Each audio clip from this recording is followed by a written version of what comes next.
My dad refused to walk me down the aisle because my sister, who despises me, threw a party on the same day, but he lost it when he learned who stepped in instead. My name is Adrian, and I'm 29 years old. Growing up in a middle-class neighborhood in Allentown, Pennsylvania, our family seemed utterly picture-perfect on the outside. We had that modest two-story home, a white picket fence, a garden blooming with Mom's tulips every spring. My dad, Richard, was my hero. He stood tall, with his salt and pepper hair, commanding but always with the gentlest smile. He'd sit with me at breakfast, telling me I had the brightest mind he'd ever seen, that I would change the world someday. Those words, they were my entire universe. He'd help me with every school project, celebrate every A with ice cream, making me feel like I could achieve anything. My mother, Eleanor, was the quiet strength, the peacekeeper. With her warm brown eyes and endless patience, she balanced Dad's stricter moments. She taught me to bake her famous chocolate chip cookies, the ones the whole neighborhood raved about. But then when I was 12, everything shattered. Mom started feeling tired, and within 3 devastating months, we had a diagnosis, stage 4 pancreatic cancer. The next 6 months were a blur of hospital visits, whispered adult conversations, and watching my vibrant mother fade away. Her passing left a gaping, unaddressed hole in our family that we never truly healed. My sister, Vanessa, is 3 years older, and our relationship was complicated, even before Mom died. She always seemed to resent the close bond Dad and I shared. I was petite and bookish, drawn to art and literature, while she was tall, athletic, excelling in sports. Mom always tried to celebrate our differences, but Vanessa saw every compliment I received as a slight, a personal attack. After Mom passed, that tension between us didn't just escalate, it exploded. Dad buried himself in work, staying at the office until 9 or 10 p.m. I think it was his way of escaping the painful emptiness of our home. His absence created a vacuum, and Vanessa, barely 15, swiftly stepped in, appointing herself the new lady of the house. Dad's dealing with enough without your constant neediness. She'd scold me when I dared to ask when he might be home for dinner. He has important clients. We need to be strong for him. I watched bewildered as she transformed, cooking meals that were nothing like Mom's, taking control of everything. Dad, lost in his grief, seemed grateful, and their relationship grew stronger while mine with him began to fray. His business success after Mom's death only worsened things. Promotions meant more money, but even less time. Vanessa, ever the opportunist, manipulated this masterfully, using guilt and emotional tactics to solidify her position as his favorite. Adrian just spent $60 on art supplies, she'd tell him, conveniently omitting it was for a forgotten school project. Or, Adrian says she doesn't need you at her band concert, she knows how busy you are, when I had been counting down the days, desperate for him to be there. By high school, Vanessa had woven a completely false narrative about me for our father. I was rebellious, ungrateful, only interested in my friends. The truth? I had retreated into my studies and art, trying to cope with losing my mother, and increasingly, losing my father too. The ultimate betrayal came during my junior year. I was nominated for a prestigious art scholarship. I'd reminded Dad for weeks about the award ceremony, scheduled for a Thursday evening. The night before, I overheard Vanessa on the phone with him. Adrian told me she doesn't want to make a big deal about tomorrow. She said having you there might actually make her nervous. Maybe just send a card or something. The next day, I sat alone, watching other students beaming with their proud parents. As I accepted my award, Dad sent a text, "Congratulations."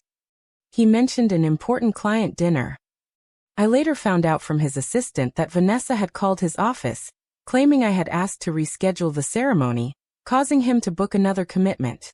When I confronted her, she just shrugged. "You always want all the attention. It's pathetic." By 18, I couldn't wait to escape. I applied to colleges on the other side of the state, desperate for distance from the toxic environment. By the way, if you're still with me through this family chaos, please make sure to hit that subscribe button.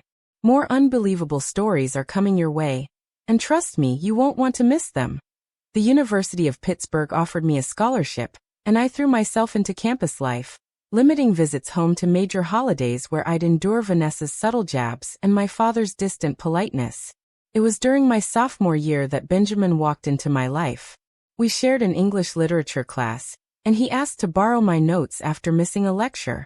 Tall, with kind eyes and a quick smile, Benjamin was an engineering student, his logical mind a perfect balance to my creative spirit. Our coffee meetup turned into a 3-hour conversation, and within a month, we were inseparable. Benjamin's family immediately embraced me. His mother, Laura, a kindergarten teacher with a talent for making everyone feel special. His father, Henry, a civil engineer with a dry sense of humor. His younger brother, Noah. They welcomed me into their home, as if I'd always belonged there. Benjamin became my rock. He understood my family issues without judgment, holding me when holidays left me in tears, celebrating my achievements when my own father failed to acknowledge them. After graduation, we moved to Philadelphia, building our careers and our life together. Far from the shadow of my family drama, I maintained obligatory monthly calls with my father, brief, superficial. Vanessa, now in real estate, still living in our hometown, continued to position herself as the dutiful daughter, making sure to remind me on the rare occasions we spoke that she was the one taking care of Dad. By 27, I was a marketing executive, leading major campaigns, earning industry recognition. Benjamin had similarly advanced. Our life together was fulfilling beyond what I had ever imagined possible. The wounds from my past remained, but I had created a new life where I was truly valued and loved. Benjamin proposed on our 5th anniversary. He planned the entire day, a beautiful echo of our first dates. Breakfast at our old cafe, a visit to my favorite art museum, dinner at the Italian restaurant where we celebrated college graduation. When dessert arrived, a small velvet box sat next to my tiramisu. "Adrian," he said, taking my hands across the table. "You've made these past 5 years the best of my life. Your creativity, your kindness, your strength. They amaze me every day. I want to spend the rest of my life with you. Will you marry me?" The ring was perfect, a vintage-style sapphire surrounded by tiny diamonds, unique, like my artistic spirit. In that moment of pure joy, I pushed aside the familiar anxiety about sharing our news with my family. For one perfect evening, I just wanted to be happy. The next morning, I called my father. After our usual pleasantries, I took a deep breath. "Dad, Benjamin proposed last night, and I said yes." The pause that followed felt like an eternity. "Well, congratulations," he finally said. His tone was more appropriate for a minor work achievement than his daughter's engagement. "He seems like a good guy. Have you set a date?" No excitement, no questions about the proposal, no offer to celebrate. Just practical inquiries, like a business transaction. "Not yet," I replied, masking my disappointment. "We're thinking maybe next summer." "Let me know when you decide. I should check my calendar." I hung up, tears stinging my eyes. Benjamin found me on the couch, understood immediately. "He'll come around," he assured me, though I knew he didn't believe it. Vanessa's reaction was even more telling. When I texted her the news with a photo of the ring, her response was aggressively congratulatory, bordering on offensive. "OMG, congrats, little sis. So happy for you. That ring is so pretty." The excessive exclamation points couldn't mask the seething jealousy I practically felt through the phone. Vanessa, 32, had a string of short-lived relationships, never finding someone willing to commit long-term. Despite the lukewarm response, we pressed on with planning. We settled on June 15th, giving us 9 months. The date worked for Benjamin's family, my closest friends, and importantly, my father confirmed his availability. We sent out save-the-date cards 8 months in advance. My father received his and in our next call, actually sounded somewhat enthusiastic. "I've put it in my calendar," he said. "Vanessa mentioned it too." "Actually, Dad," I ventured carefully, "I was hoping you would walk me down the aisle." Another pause, but this time, when he spoke, I detected genuine emotion. "I would be honored, Adrian."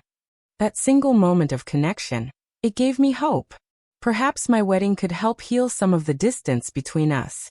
The following months were a whirlwind of venue tours, catering tastings, dress fittings.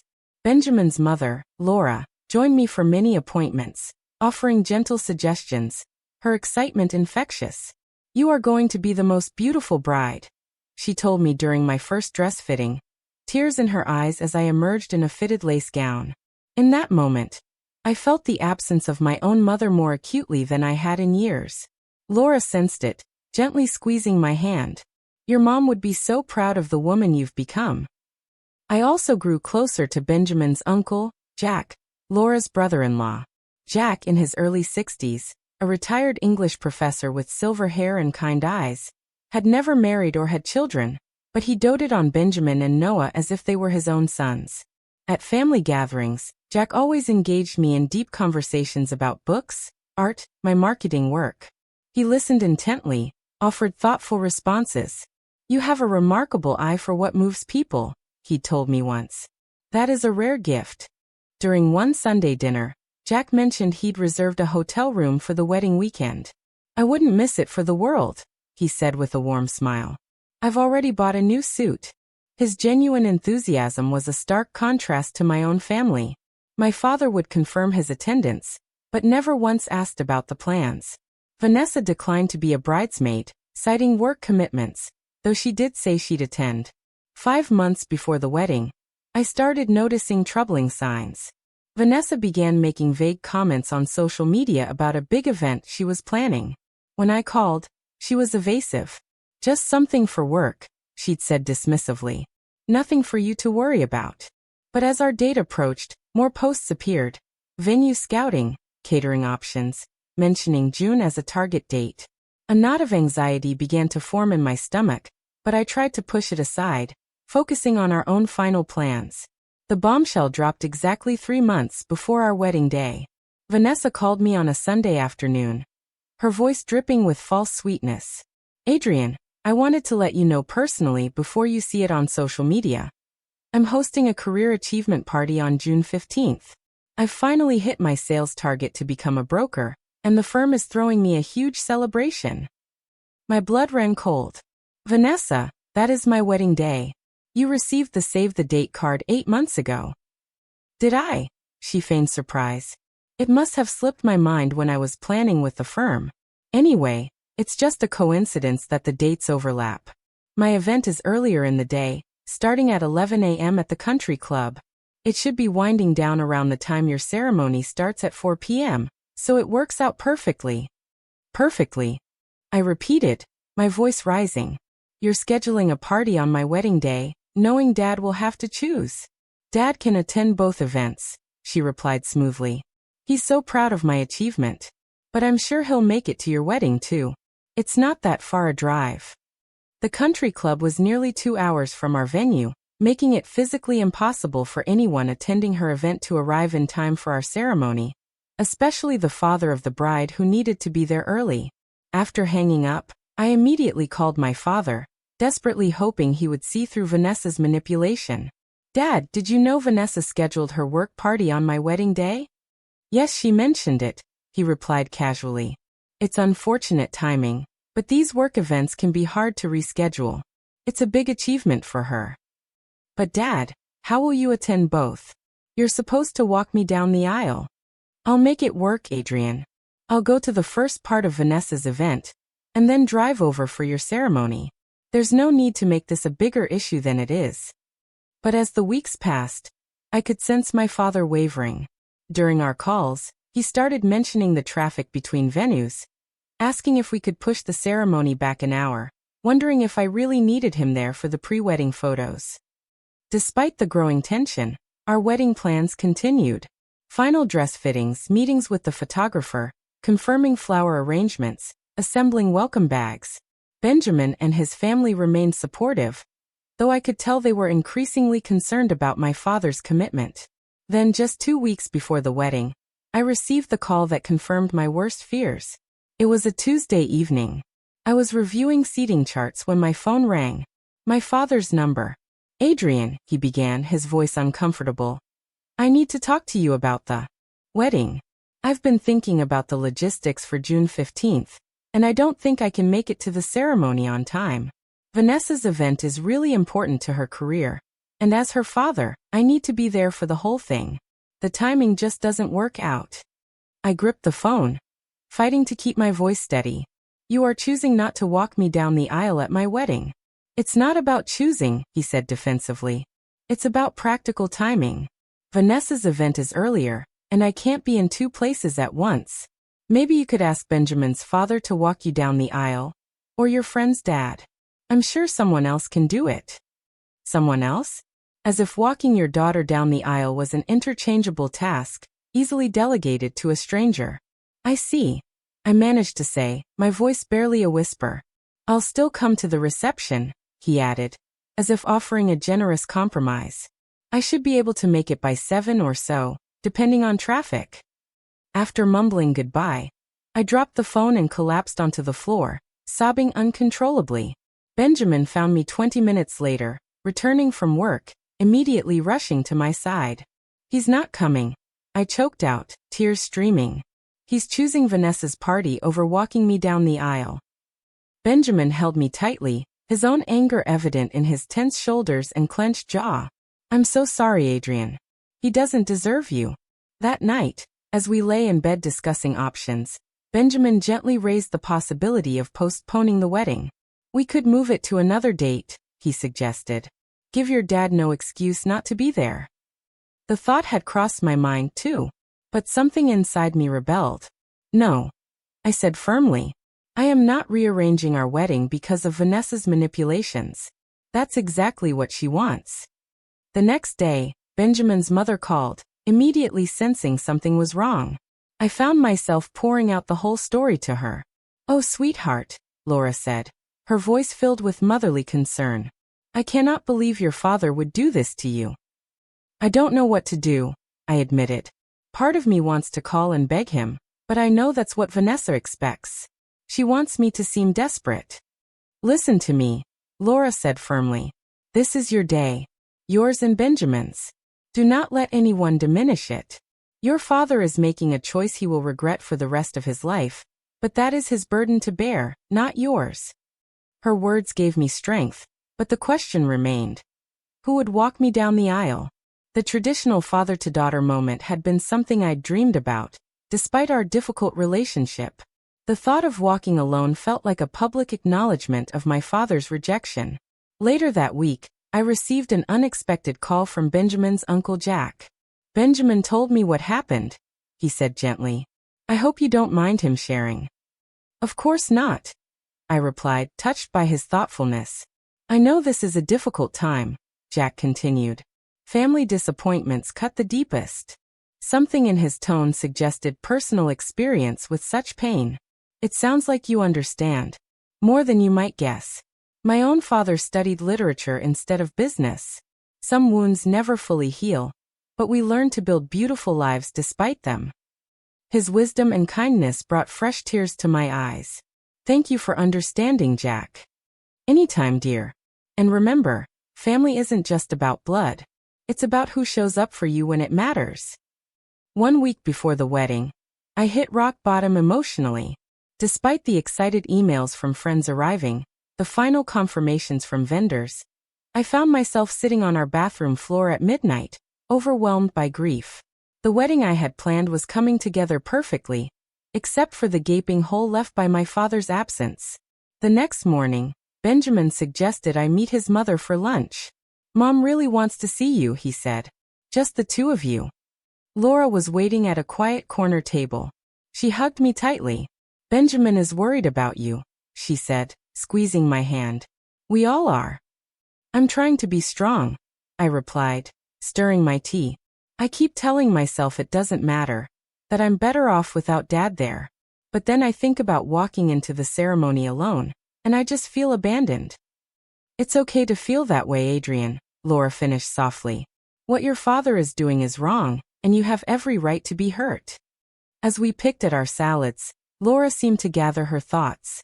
There's something I think you should know, she finally said. Something about Jack that might help you understand why he called you. I looked up, curious. What about him? Jack is actually my late husband's brother, she explained. When I met Henry, Jack was already estranged from their parents. Their father was a very rigid, traditional man who never forgave Jack for choosing academia over the family construction business. I nodded, recalling Jack's comment about his father missing his graduation. What you might not know is that I was married once before Henry, Laura continued. A brief, unfortunate union when I was very young. When I decided to marry Henry, my father refused to attend because he thought it was shameful for me to have a second wedding. He said it would embarrass him in front of his friends. That's terrible, I murmured. It was Jack who offered to walk me down the aisle, she said, a small smile forming. He understood what it was like to be rejected by a parent. He told me, Laura, you deserve to be given away by someone who celebrates your happiness, not someone who judges it. Her story resonated deeply with my situation. I had no idea Jack did that for you. He never had children of his own, Laura continued. But he has been the most wonderful uncle to Benjamin and Noah. He attends every school play, graduation, every important moment. She was too tactful to say it directly, but the idea began to form in my mind. Do you think, I started hesitantly, would it be inappropriate to ask Jack if he would walk me down the aisle? Laura's eyes filled with tears. Oh, sweetheart, I think it would mean the world to him. But this has to be your decision, not something you feel pressured into. I spent the next day considering the idea. Jack had always shown genuine interest in my life, had been nothing but kind. There was something poetic about being walked down the aisle by someone who truly understood parental rejection. That evening, I called Jack. We arranged to meet at a bookstore cafe. When I arrived, he was already there, a stack of books and 2 coffees waiting. I took the liberty of ordering your usual, he said with a warm smile. Vanilla latte with an extra shot. Right. The fact that he remembered such a small detail confirmed what I already knew about his character. After some small talk, I gathered my courage. Jack, there's something I wanted to ask you. He set down his coffee, giving me his full attention. Anything, Adrian.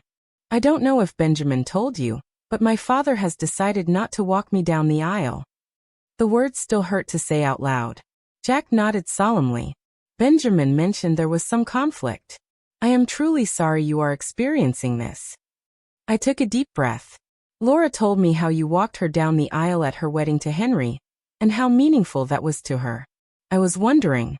I would be honored if you would consider doing the same for me. Jack's expression shifted from surprise to profound emotion. For a moment he seemed unable to speak, his eyes glistening with unshed tears. Adrian, he finally said, his voice thick. I cannot tell you what this means to me. Are you certain? This should be a special moment with someone you are close to. I am absolutely certain, I replied, feeling more confident by the second. You have shown me more genuine interest and support in the years I've known you than my father has in a decade. I would be proud to have you walk me down the aisle. Jack reached across the table and took my hand in his.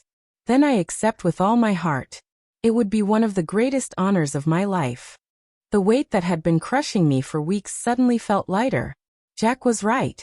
Family was about who showed up, not just shared DNA. The final days before the wedding were a whirlwind. Through it all, I felt a new sense of peace. I made one last attempt to reach out to my father, calling him 3 days before the wedding. Dad, I just wanted to confirm whether you are still planning to come to the reception. Yes, I should be able to make it after Vanessa's event, he replied, sounding distracted. Probably around 7:30 or 8. I swallowed hard.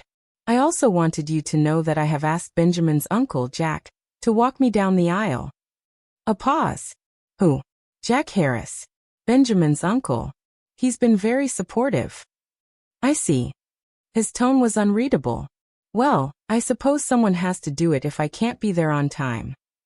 His dismissive response only confirmed I had made the right choice. The night before the wedding, we held a small rehearsal dinner. Jack attended, looking distinguished in a charcoal suit. During dinner, he stood to offer a toast that brought tears to many eyes. To Adrian and Benjamin, he said, raising his glass. True love is not just about finding the right person, but also about creating a family of choice that supports and celebrates you. I have watched your relationship blossom, and the care and respect you show each other gives me hope for the future. I am deeply honored to play a small role in your special day tomorrow. Later that evening, as guests were leaving, I checked social media one last time and saw posts from Vanessa about her career celebration. The photo showed nothing more than simple decorations in her apartment with maybe a dozen people tagged. It was clearly not the grand corporate event she had described, just a regular house party she had scheduled specifically to conflict with my wedding. The knowledge should have hurt, but instead I felt a strange sense of clarity. The scales had finally fallen from my eyes about the true nature of my sister's feelings. Her jealousy ran so deep that she would sabotage one of the most important days of my life simply out of spite. I closed the app, turned off my phone, determined not to let her negativity touch me. Tomorrow would be about love, not family drama.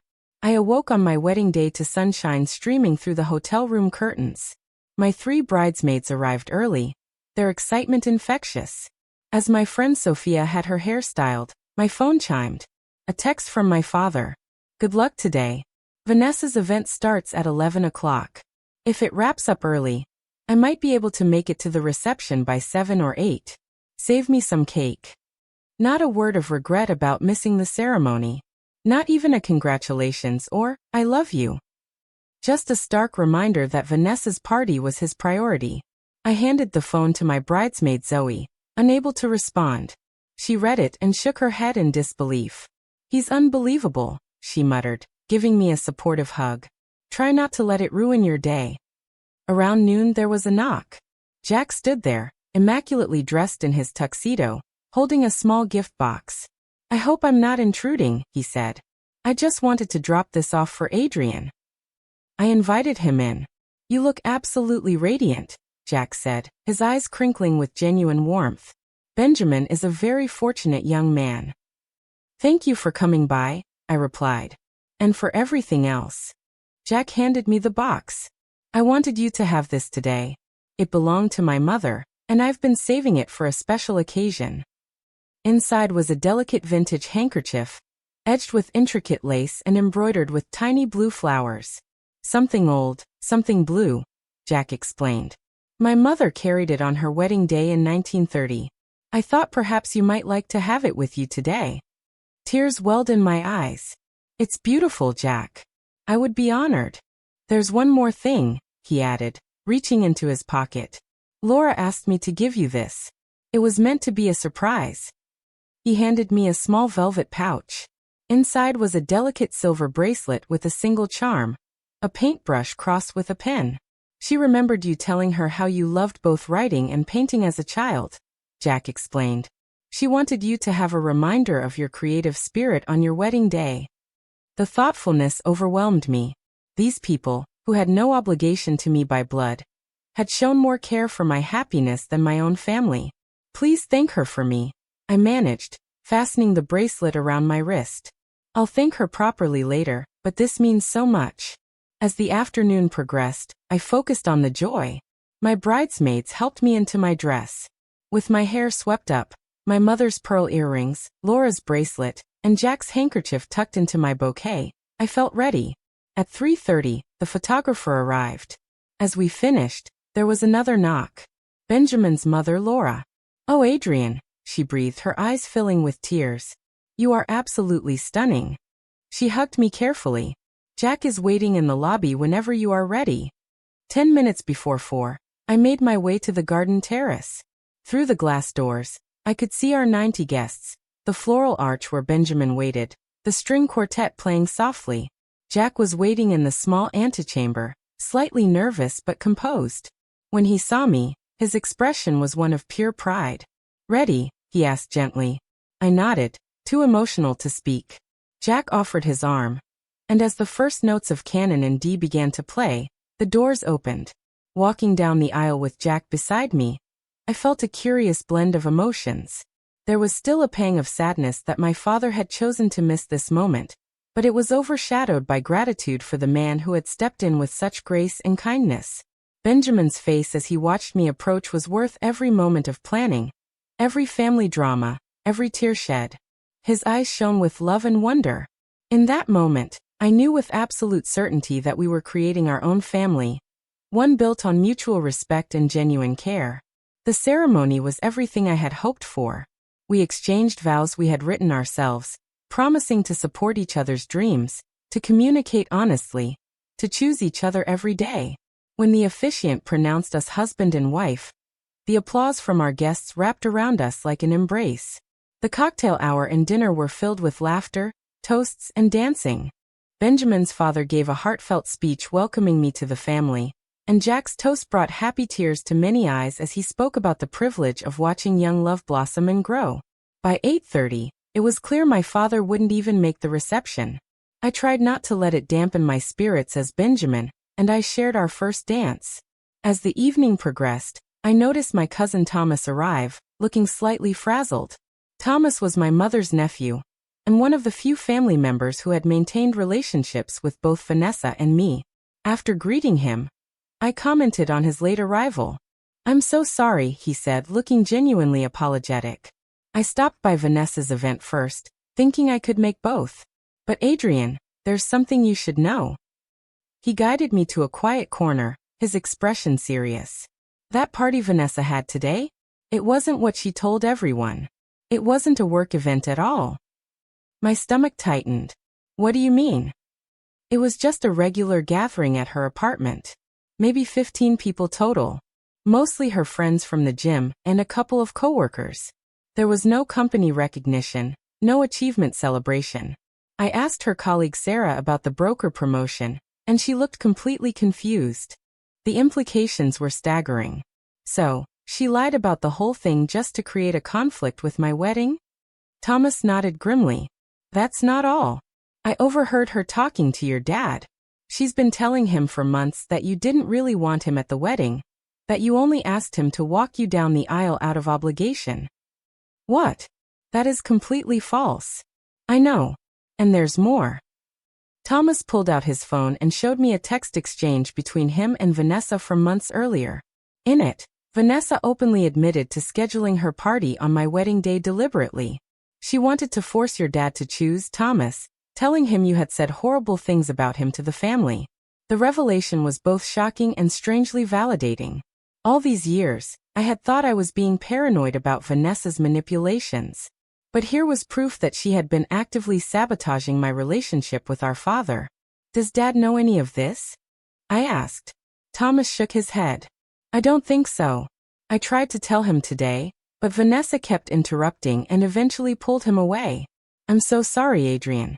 I should have realized what was happening sooner." I hugged my cousin, grateful for his honesty. "Thank you for telling me, Thomas. At least now I know the truth." As the reception continued, I rejoined Benjamin on the dance floor, pushing thoughts of my sister and father aside for the moment. This day was about our love and our future, not the painful past.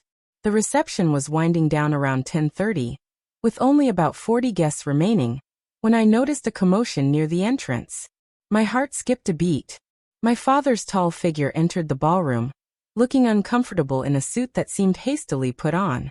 Benjamin noticed him at the same time and squeezed my hand. "Do you want me to run interference?" I shook my head. "No. I need to handle this." My father approached awkwardly, holding a small gift bag. "Congratulations," he said stiffly, leaning in for an equally stiff hug. "Sorry I'm late. Vanessa's thing ran longer than expected." The casual way he referenced missing my entire wedding ceremony made my blood boil, but I maintained my composure. "I'm glad you could make it for the last hour of the reception." If he detected the sarcasm in my voice, he didn't acknowledge it. Instead, he glanced around the room. "It looks like it was a nice wedding," he commented, as if discussing a movie he had missed. "It was beautiful," I replied. "Perfect, actually." An uncomfortable silence fell between us before he thrust the gift bag toward me. "This is from Vanessa and me. A set of crystal wine glasses." "Thank you," I said, setting the bag aside. "Would you like a drink? The bar is still open." He nodded, and we walked to the bar together. As the bartender prepared his scotch, my father finally asked the question I had been expecting. "So who ended up walking you down the aisle?" "Jack Harris," I replied. "Benjamin's uncle." My father frowned slightly. "The older gentleman in the navy tuxedo, the one who gave that toast earlier?" I nodded, scanning the room and spotting Jack chatting with Laura and Henry. "Yes, that's him."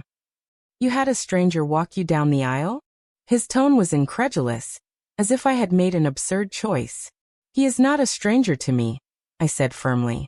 He has been part of Benjamin's family for years, and he has shown more interest in my life and happiness than you have in a very long time. My father's face flushed with anger. That is not fair, Adrian. I have always supported you. Have you? I challenged, the hurt of years finally bubbling to the surface. You missed my art scholarship ceremony in high school because Vanessa told you I didn't want you there. You forgot my college graduation dinner until Benjamin's parents reminded you. And now you skipped my wedding ceremony for Vanessa's fake party. Fake party? What are you talking about? At that moment, Thomas approached us. Uncle Richard, I'm glad you made it, even if it's just for the end of the reception. My father nodded curtly. Thomas, what is this Adrian is saying about Vanessa's party being fake?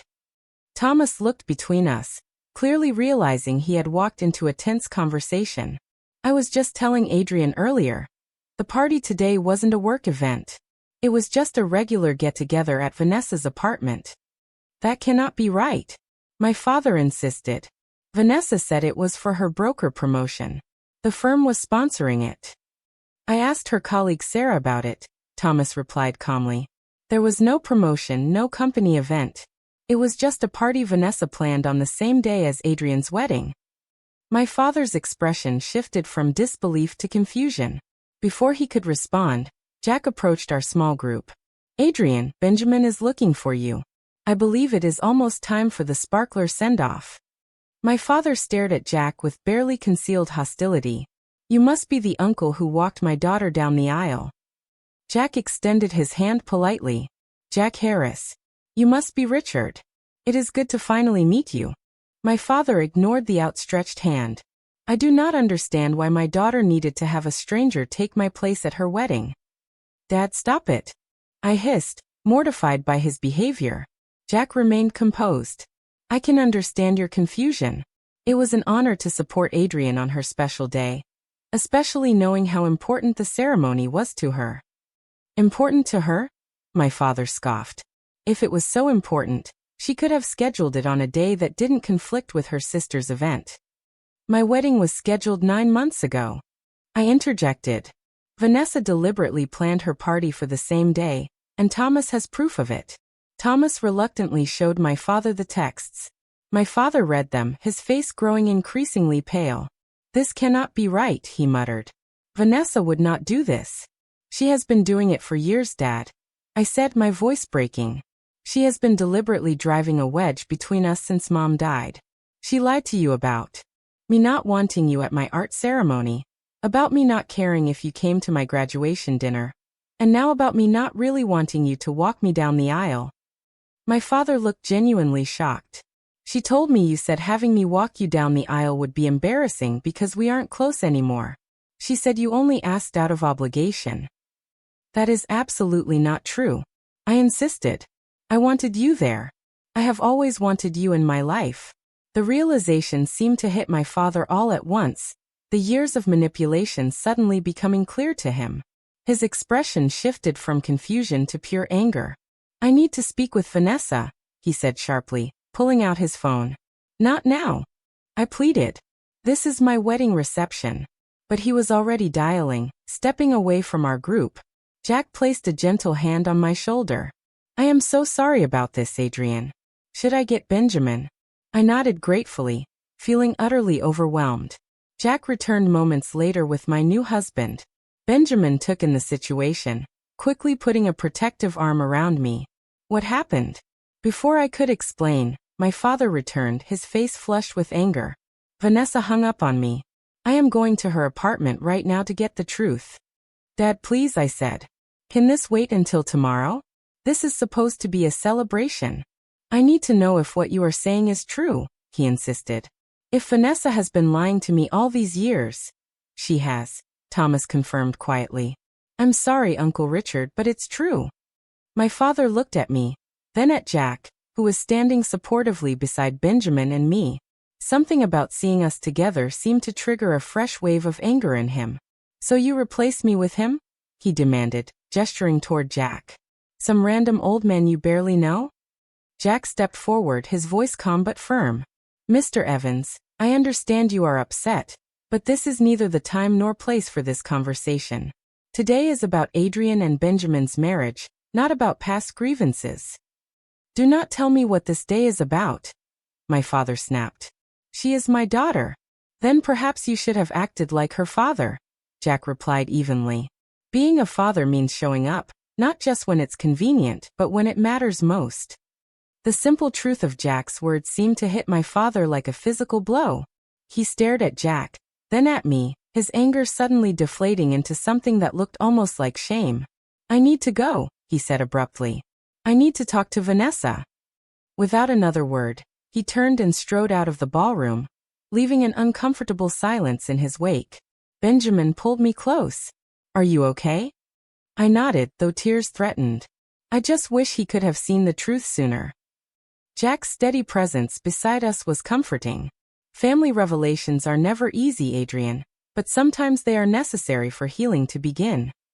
Laura and Henry joined us, having witnessed the confrontation from a distance. Laura hugged me tightly. Do not let this overshadow your beautiful day. You and Benjamin deserve all the happiness in the world. We rejoined the remaining guests for the sparkler send-off, creating a magical tunnel of light. As Benjamin and I ran through to our waiting car, despite the confrontation with my father, I felt a curious sense of peace. The truth was finally out in the open.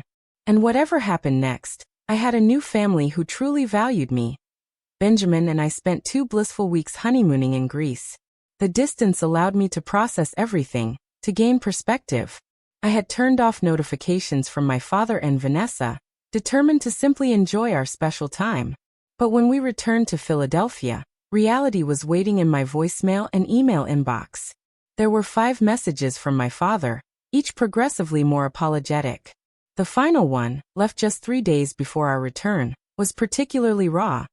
Adrian, I don't know if you're listening to these messages, but I need to tell you that you were right about Vanessa. After the wedding, I went to her apartment and confronted her with those text messages Thomas showed me. At first, she denied everything, but when I pressed her, she finally admitted the truth. She has been manipulating both of us for years, telling me you didn't want me in your life while telling you I was too busy for you. I cannot believe I was so blind. I understand if you never want to speak to me again, but I hope someday you will give me a chance to make this right. I am so sorry I missed your wedding. It was unforgivable. There were no messages from Vanessa, but a curt email stating she was taking some time away from family drama and would be traveling for work indefinitely. I sat on our couch, staring at my phone long after the messages ended. Benjamin sat beside me, holding my hand in silent support. What are you thinking? He finally asked. I don't know, I admitted. Part of me feels vindicated that Dad finally sees the truth about Vanessa, but another part is just sad for all the years we lost. Do you want to call him back? I considered the question carefully. Not yet. I need some time to figure out what I want this relationship to look like going forward, if I even want one at all. The next few weeks were busy, settling into married life.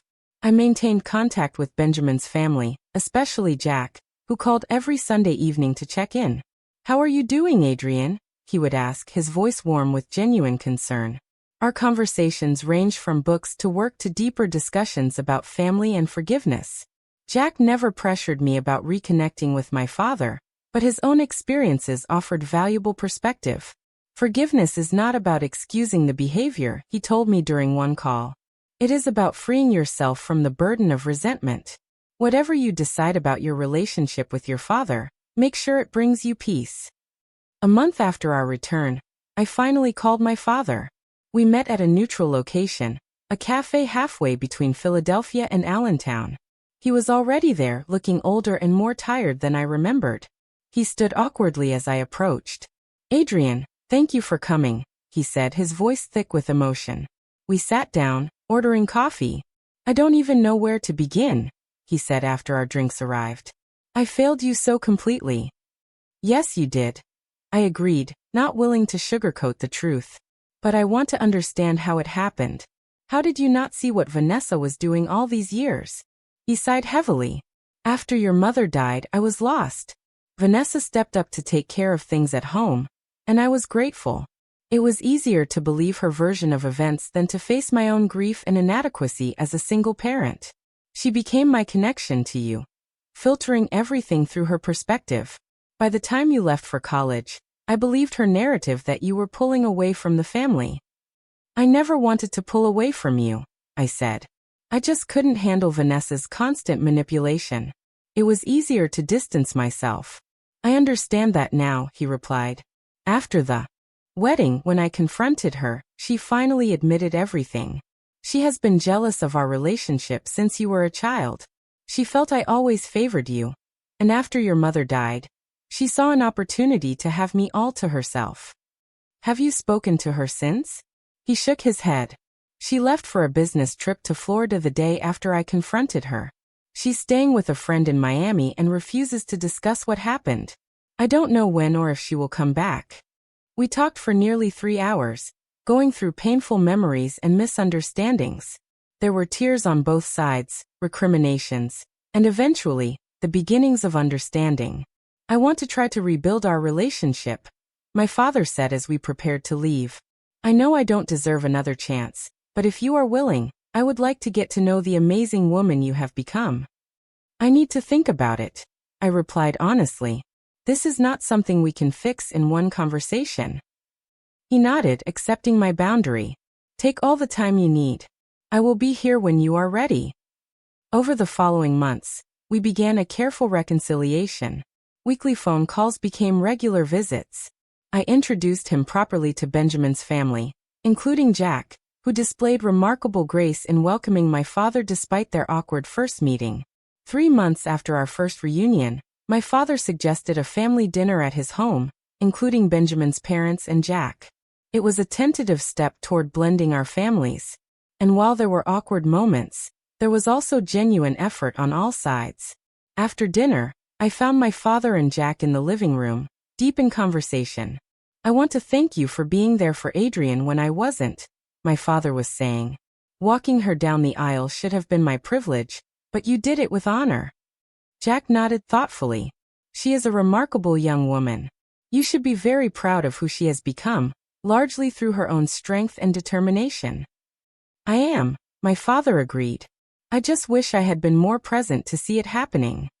Their conversation gave me hope that perhaps the wounds of the past could truly heal with time and effort. Vanessa remained distant, occasionally sending impersonal text messages or holiday cards, but avoiding any real conversation about what had happened. I came to accept that some relationships might never be repaired, and that was okay. 6 months after the wedding, we hosted our first Thanksgiving as a married couple. Our dining table was filled with Benjamin's family, my father, cousin Thomas, and a few close friends. Vanessa was invited but declined. As we went around the table sharing what we were thankful for, my father's voice broke with emotion. I am thankful for second chances, he said simply, and for a daughter whose capacity for forgiveness humbles me every day. When it was Jack's turn, he smiled warmly around the table. I am thankful for the reminder that family is created through love and choice, not just biology. And I am especially thankful to have gained another niece in Adrian, whose courage and grace inspire me. On our 1-year anniversary, Benjamin and I held a small dinner party. Jack surprised us with a toast that brought tears to my eyes. 1 year ago, I had the privilege of walking this beautiful young woman down the aisle to marry the man she loves. What began as a solemn duty quickly became one of the greatest gifts of my life. The opportunity to be a part of Adrian and Benjamin's journey. May your marriage continue to grow in strength and joy. And may you always remember that true family consists of those who choose to love you, even when it is difficult. As I reflect on the journey that brought us here, I realize that sometimes life's greatest wounds can lead to unexpected healing. My father's absence on my wedding day led to Jack's incredible presence, which in turn created a bridge for my father's return to my life. The family I have now includes both those I was born to and those I have chosen. All imperfect, all valuable in their own ways. I've learned that forgiveness doesn't mean forgetting or excusing harmful behavior. It means freeing yourself from the burden of resentment and creating boundaries that protect your heart while allowing for growth and change.